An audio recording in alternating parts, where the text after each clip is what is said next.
அப்படின்னா அந்த ஆக்சிடென்ட்டை உங்க மாமா பண்ணலன்னு சொல்றீங்க, ரைட்? நிச்சயமா இல்ல சார். என் மாமா ஒரு அவசரத்துல வேகமா அந்த காரை ஓட்டிட்டு போனது உண்மை. அந்த கார் கிராஸ் பண்ணும்போது தான் மிஸ்டர் கௌதமோட வண்டி ஸ்கிட் ஆகி அவர் அடிபட்டு செத்து போனாருங்கிறதும் உண்மை. ஆனா அந்த கார் மோதல சார். அவரே தான் வேகமா பிரேக் அடிச்சதுல வண்டி ஸ்கிட் ஆகி அடிபட்டு இறந்திருக்காரு. எப்படிம்மா இவ்வளவு கான்ஃபிடண்டா சொல்றீங்க? இந்த ஸ்பாட்ல நீங்க இருந்தீங்களா? நான் ஸ்பாட்ல இல்ல சார். பட் கௌதம் அடிபட்டு விழுந்தப்ப அவர் ஹாஸ்பிட்டலுக்கு கூட்டிட்டு போனவரு இதை பார்த்திருக்காரு. அப்புறம் என் தங்கச்சி அந்த கார்ல இருந்திருக்கா. அவளுக்கும் உண்மை என்னன்னு தெரியும். அதான் அப்பவே சொன்னீங்களே. என்னோட பாயிண்ட் என்னன்னா, உங்க தங்கச்சி கோர்ட்டுக்கு வந்து உங்க மாமா கொலை பண்ணலன்னு சாட்சி சொல்லணும். சொல்லுவாங்களா? இல்ல சார், அவ வரமாட்டா. எப்படியாவது அவரை உள்ள தள்ளணுங்கிற வெறியில இருக்கா. புரியலையம்மா. உங்க மாமா தான் உங்க தங்கச்சியோட ஹஸ்பண்ட் சொல்றீங்க. ஆனா உங்களுக்கு மட்டும் இல்ல சார், எனக்கும் புரியல. யாருக்குமே புரியல. அவளுக்கு என் மாமா மேல என்ன கோவம், எதனால அவரை அவ்வளோ வெறுக்கிறா, அவர் ஜெயிலுக்கு போகணும்னு ஏன் விரும்புறா, இதுக்கெல்லாம் எங்களுக்கு ரீசனே தெரியல சார். உங்க தங்கச்சி எப்படியாவது கன்வின்ஸ் பண்ண முடியாதா? முடியல சார். மேக்ஸிமம் முயற்சி பண்ணி பார்த்துட்டு அவ இறங்கி வரவே மாட்டேங்கிறா. ஐ சி. அப்படின்னா மிஸ்டர் கௌதம ஹாஸ்பிட்டல் கொண்டு போன அந்த நபராவது வந்து சாட்சி சொல்லணும். சொல்லுவாரா? அவரும் வர மாட்டார் சார். ஏன்? எனக்கு தெரியல சார். கோர்ட்டு கேஸ்னு அலையறதுக்கு விரும்பாத காரணமாவும் இருக்கலாம். எனக்கு சரியா தெரியல சார். ஆனா பல தடவை நாங்க காண்டாக்ட் பண்ணியும் அவரு லைன்லயே வரமாட்டேங்கிறாரு சார். அவாய்ட் பண்றாருன்னு தெரியுது சார். என்னம்மா இது? அந்த சம்பவத்துக்கு சாட்சி 2 பேரு. அந்த 2 பேரும் வந்து சொல்லலன்னா அப்புறம் என்ன கடவுளா வந்து சாட்சி சொல்வாரு? அப்படி சொல்லாதீங்க சார். இத பாருங்கம்மா, எனக்கு 1000 வேலை இருக்கு. ஒரு கேஸ்னா அதை எடுத்து வாதாட குறைந்தபட்சம் ஒரு நியாயம் வேணும். இது சாட்சி இல்லாத கேஸ்மா இது. அதுவும் ஆக்சிடென்ட் பண்ணி ஒருத்தர் செத்துருக்காருன்னு அவங்க கேஸ் எழுதிருக்கப்போ அது ஆக்சிடென்ட் இல்லைன்னு ப்ரூவ் பண்றதுக்கு நம்மகிட்ட என்ன எவிடன்ஸ் இருக்கு? நம்ம என்ன வீடியோ ஆதாரமா எடுத்து வச்சிருக்கோம்?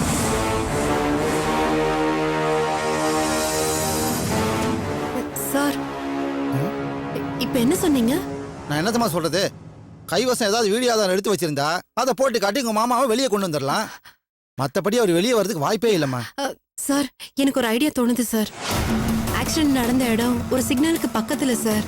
இப்பதான் எல்லா சிக்னல்லையும் டிராஃபிக் போலீஸ் சிசிடிவி கேமரா வச்சிருக்காங்களே. ஒருவேளை அந்த சிக்னல்ல கேமரா இருந்து அதுல இந்த விபத்து பதிவாயிருந்தா? மை காட், ஆமா இல்ல, வாய்ப்பு இருக்குமா? Good point sir. எப்படியாவது முயற்சி பண்ணுங்க சார். நான் எந்த சிக்னல் பக்கம் ஆக்சிடென்ட் ஆச்சுன்னு உங்களுக்கு காட்டுறேன். அந்த இடத்துல வீடியோ கேமரா இருந்திருக்கா, இந்த ஆக்சிடென்ட் அதுல ரெஜிஸ்டர் ஆயிருக்கான்னு மட்டும் கொஞ்சம் செக் பண்ண சொல்லுங்க சார். கண்டிப்பா இது கொலை இல்ல, கௌதம் அவராவே தான் ஸ்கிட் ஆகி கீழே விழுந்தாருன்னு ப்ரூவ் பண்ணிடலாம் சார். நான் இப்பவே கமிஷனர் கிட்ட பேசுறேம்மா. ஒரு கேஸுக்கு இது எவிடன்ஸ் ஆகும்னா கண்டிப்பா நமக்கு போலீஸ் டிபார்ட்மெண்ட் ஹெல்ப் பண்ணுவாங்க. ஒரு நிரபராதி தண்டிக்க கூடாதுங்கிறதுல நம்மள மாதிரி போலீஸ்க்கும் அக்கறை இருக்குமா? தயவு செஞ்சு பண்ணுங்க சார். எப்படியாவது என் மாமாவை காப்பாத்தி கொடுங்க.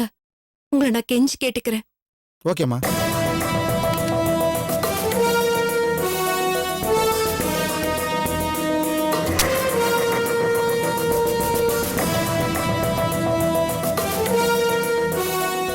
Hello, commissioner office sir. அந்த இன்சிடென்ட் வீடியோ இந்த பென்ட்ரைவ்ல இருக்கு சார். அப்படியா? பாருங்க சார்.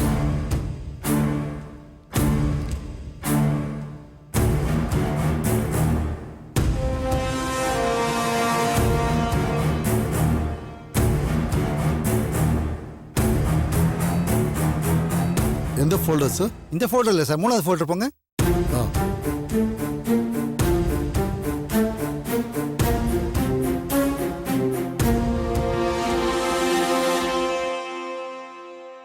டைமிங் என்ன டைம் தெரியுமா?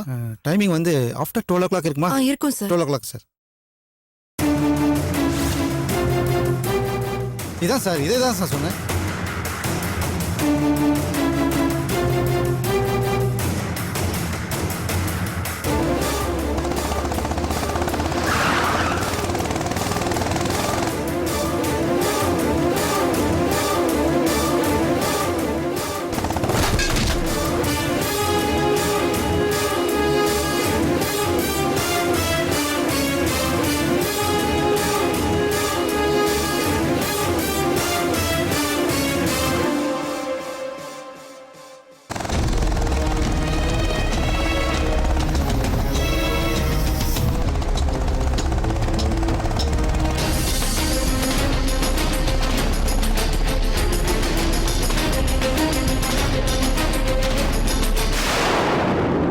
பாத்தீங்களா சார்? இப்பயாச்சும் தெரியுதுங்களா சார் நான் சொல்றது உண்மைன்னு? இப்பயாச்சும் நம்புறீங்களா? இது clear accident case sir. Mister Gautam அவராக தான் கல்லில் மோதி கீழே வந்திருக்காரே தவிர மிஸ்டர் குமார் அவர் மேல ஆக்சிடென்ட் பண்ணல சார். சொல்றதுக்கு ஒண்ணுமே இல்லை சார். இதுல குமார் மேல எந்த தப்பும் இல்லை. அவரை ரிலீஸ் பண்ணிட வேண்டியதான். அடுத்து என்ன பண்ணலாம் சார்? ஓகே, இதையே நான் ரெக்கார்டா வச்சுக்கிட்டு அவரை ரிலீஸ் பண்ணிடுறேன். Thank you sir.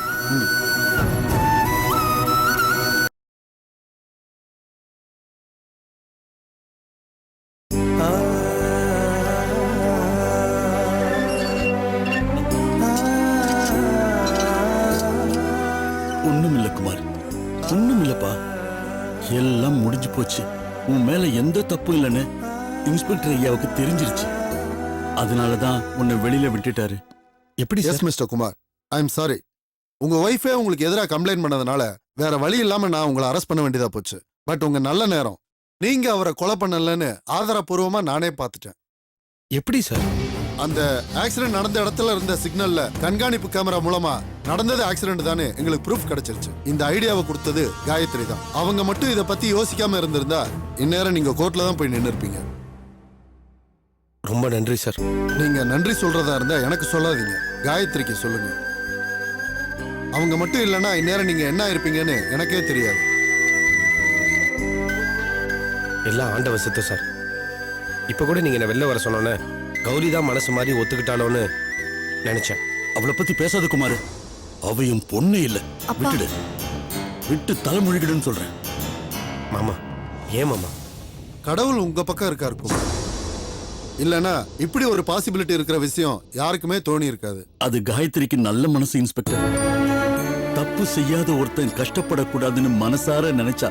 ஆனா உங்க சின்ன பொண்ணு எப்படி அவ்வளவு உறுதியா பேசுச்சுன்னு எனக்கு இப்ப நினைச்சாலும் ஆச்சரியமா இருக்கு சார். தெரியலீங்க. குமார் தங்கமான புள்ள. இப்படி ஒரு புருஷன் கிடைக்க அவ கொடுத்து வச்சிருக்கணும். என்னமோ கெட்ட நேரம் அவன் மனசுல பிசாசு புந்துக்கிட்டு இப்படி எல்லாம் ஆட்டி பறிச்சுக்கிட்டு இருக்குங்க. கனிகாச்சலம் சார்.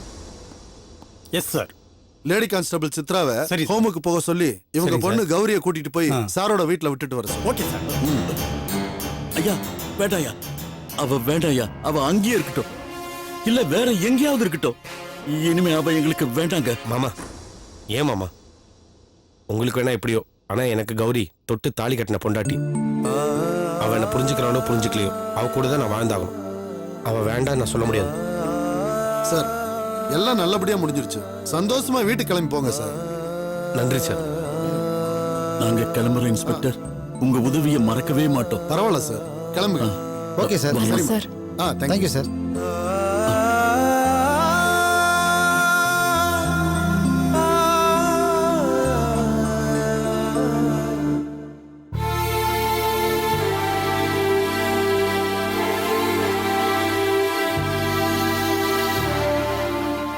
கௌரி, என்ன இங்க நின்னுட்டு இருக்க?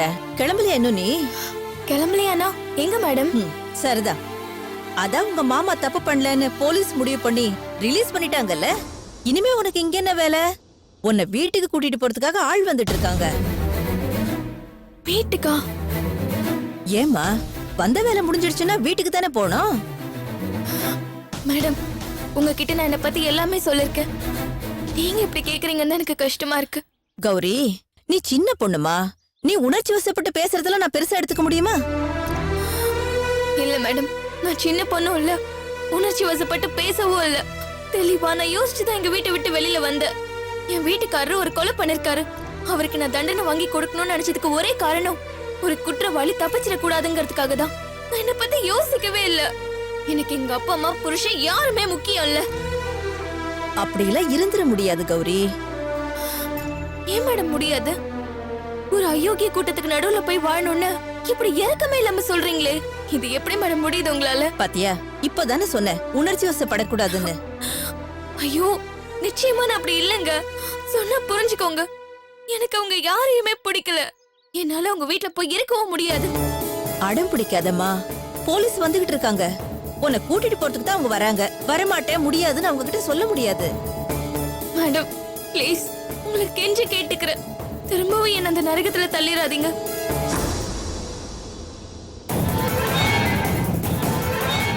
ஏதாவது ஒரு வேலை மட்டும் வாங்கி கொடுங்களேன். இந்த காப்பகத்திலே உங்களுக்கு உதவியா இருந்துடுறேன். என்னம்மா நீ? எனக்கு ரொம்ப சங்கடமா இருக்குதுமா. அப்படி சொல்லாதீங்க மேடம். வாழ்க்கையிலேயே முதல் முறை என் மேல அக்கறையா பேசுற ஒருத்தரா நான் உங்களை பாக்குறேன். நீங்களும் இப்ப என்ன வெளியில போன்னு சொன்னீங்கன்னா நான் செத்து போறதை தவிர எனக்கு ஒரு வழியே இல்ல. இங்க பாருமா, அப்படிலாம் சொல்லாதம்மா.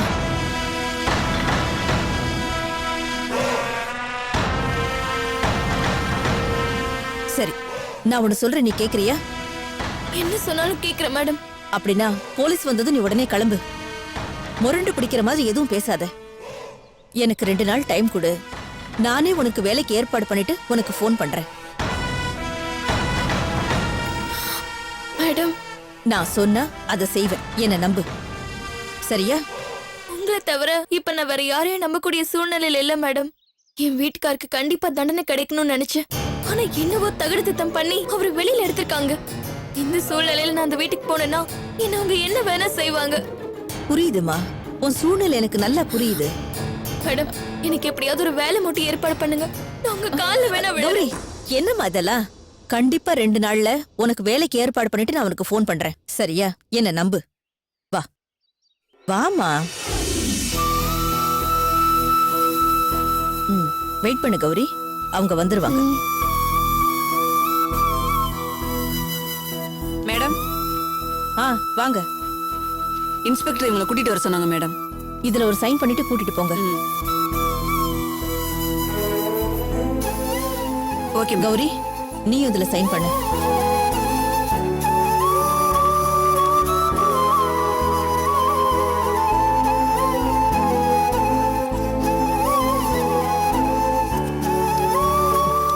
பயப்படாம போயிட்டு வா, சரியா? போயிட்டு வர மேடம். போயிட்டு வரேன் மேடம். சரிம்மா.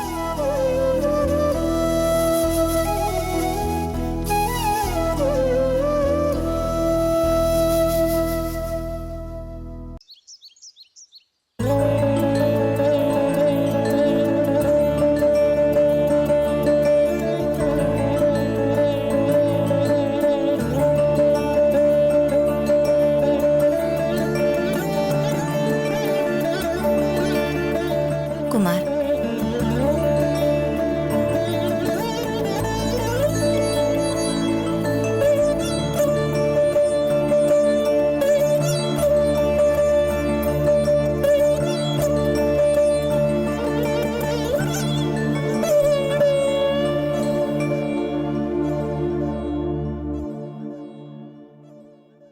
நீ நல்லபடியா வீடு வந்து சேர்ந்தியே, அதுவே போதும்பா. என்ன ஆகுமோ ஏது ஆகுமோன்னு நாங்க ரொம்ப தவிச்சு போயிட்டோம்பா. எல்லாத்துக்கும் காயத்ரிக்கு தான் நன்றி சொல்லணும் அத்தை. என்ன வெள்ளாட்டி கண்டிப்பா நான் அவ்வளவு நேரம் ஜெயிலுக்குள்ள தான் இருந்திருப்பேன். சும்மா கூட அப்படி சொல்லாதீங்க மாப்பிள்ள. போதும், நிறைய பட்டுட்டோம். இதோடையாவது கஷ்டங்கள்லாம் தீர்ந்தா சரி. அங்கே நில்லு, வெளியில போடி. ஐயா, உங்க மாப்பிள்ளைய ரிலீஸ் பண்ணிட்டாங்க.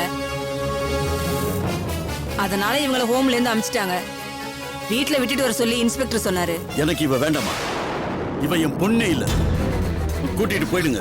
சார், இத பாருங்க, எனக்கு கொடுத்த வேலையை நான் செஞ்சுட்டேன். வீட்ல விட சொன்னாங்க, விட்டுட்டேன். இனிமே நீங்களாச்சு உங்க பொண்ணாச்சு. நான் வரேன்.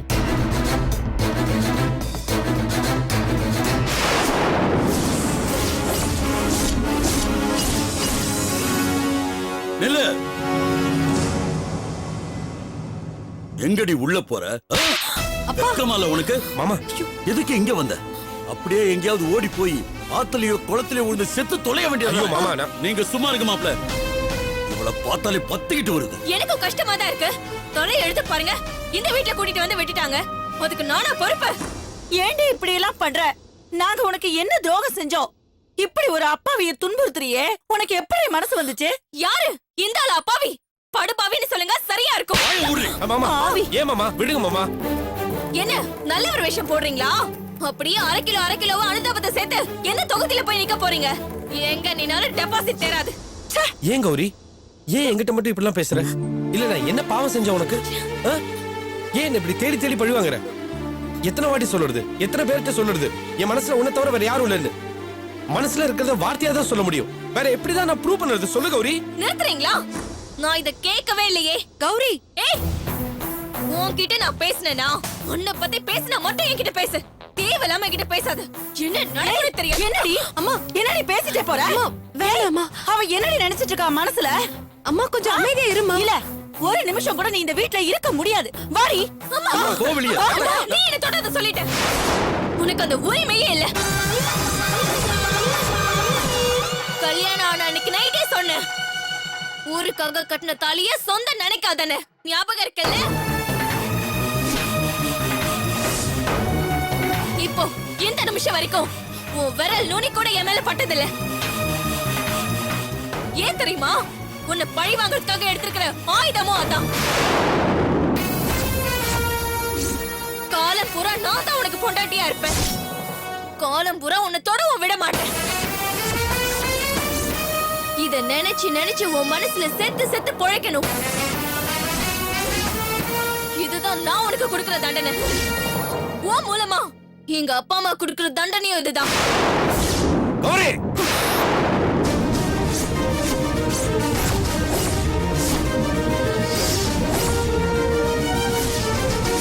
டேய், இவ்வளவு பெரிய விஷயம் நடந்திருக்கு, எதையாச்சும் எனக்கு சொன்னியாடா? அப்பா நான் இதெல்லாம் அப்புறம் பேசாதடா. கல்யாணம் நின்னு போச்சுன்னு அன்னைக்கு நான் ஆஸ்பத்திரியில வந்து சொன்னப்ப மலையை முழுகிட்டு சுக்கு கசாயம் குடிச்சது மாதிரி பேசுனீங்கடா. இந்த பொண்ணு இப்படி ஒரு காரியத்தை பண்ணிருக்கா, உன் நிம்மதியை கெடுத்திருக்கா, உன்னோட இப்ப கூட வாழாம இருந்துட்டு இருக்கா, உன்னை போலீஸ்ல மாட்டி விட்டு கொலைக்கேசு போட வச்சிருக்கா. ஒரு வார்த்தை என்கிட்ட சொன்னியாடா? மச்சான் பேசாத. இப்படி பண்ணிட்டீங்களா? ஒத்த புள்ள எனக்கு அவன். உங்க மான சந்தி சிரிக்க கூடாதுன்னு உங்க பொண்ணுக்கு என் பையனை கொடுத்து கல்யாணம் பண்ணி வச்சு இப்படி பழி வாங்கிட்டீங்களே. அண்ணே எங்களை மன்னிச்சிருங்க அண்ணே. எங்க மேல எந்த தப்பும் இல்ல. இதோ இந்த பாழா போனவதான் பேய் ஆட்டம் ஆடிட்டு இருக்கா. என்ன சொன்னாலும் கேட்க மாட்டேங்கிறானே. வெக்கமா இல்ல உனக்கு? நீ பெத்த பொண்ணு தானே இவ. அவளை திருத்தி ஒழுங்குபடுத்த வக்கீல்னா நீ எல்லாம் என்ன பொம்பளை? அவளை மட்டும் சொல்லாதீங்க மச்சான், என்னையும் சேர்த்து காரி துப்புங்க. வக்கில்லதான் என் பொண்ண சரி பண்ண தெரியலதான். எந்த ஜென்மத்துல என்ன பாவம் பண்ணணும், இந்த மூளைக்கட்ட ஜென்மத்தை பெத்து தொலைச்சிட்ட. தங்கமா ஒரு மாப்பிளைய பார்த்து கட்டி வச்சு இவ வாழ மாட்டேன்னு அடம் பிடிக்கிறாளே. போதுங்க, எல்லாம் போதும். இதுக்கு மேல ஒரு வார்த்தை பேசக்கூடாது. குமாரு, நீ கிளம்பு. அண்ணே இல்லப்பா நான் எல்லாம் கிளம்புடான்னு சொல்லிட்டேன். இதுக்கு மேல என்ன வேணும் உனக்கு? இவ பின்னாடி போய் பிச்சை கேட்க போறியா? ஏண்டா வெக்கமா இல்ல உனக்கு? அப்பா நான் இப்ப நீ என்னோட வரப்போறியா இல்லையா? அப்பா இந்த நிலைமையில நம்ம ஏய், நீ மட்டும் ஊருக்கு வரல, ஓ அப்ப நாளைக்கு உயிரோட இருக்க மாட்டான். மச்சான் வாடா. ஐயோ அண்ணே மச்சான். அண்ணே சொன்னா கேளுங்க மச்சான். அண்ணே வேண்டாண்ணே. மச்சான் மச்சான் மச்சான் மச்சான் ஒரு நிமிஷம் நில்லுங்களேன். கொஞ்சம் தயவு பண்ணுங்க, உங்க கால்ல வேணாலும் விழுகிற, கோச்சுக்கிட்டு போயிடாதீங்க. என்னால அதை தாங்க முடியாது. இந்த மாதிரி ஒரு பொண்ணை பெத்ததுக்கு நீ செத்து தொலைஞ்சிருக்கலாயா? அப்படியெல்லாம் சொல்லாதீங்க அண்ணே. என் பொண்ணை நான் எப்படியாவது சரி பண்ணிடுறேன். தண்ணி தெளிச்சு விட்டுறாதீங்க அண்ணே. உங்களை கெஞ்சி கேட்டுக்கிறேன். சரி பண்ணி காட்டு பாப்போம். அத்து விடுறதுக்கா தாலி கட்டல லட்சுமி. இது 1000 காலத்து பயிர். உன் பொண்ணுக்கு இதோட மதிப்பு தெரியலனா தெரிய வைக்க வேண்டியது உன் பொறுப்பு. நல்லதை எடுத்து சொல்லி அனுப்பி வைக்க முடியுதான்னு பாரு. வந்து என் பிள்ளையோட குடித்தனம் நடத்தட்டும். ஆனா செத்தாலும் என் மகன் இந்த பக்கம் தலை வச்சு படுக்க மாட்டான்.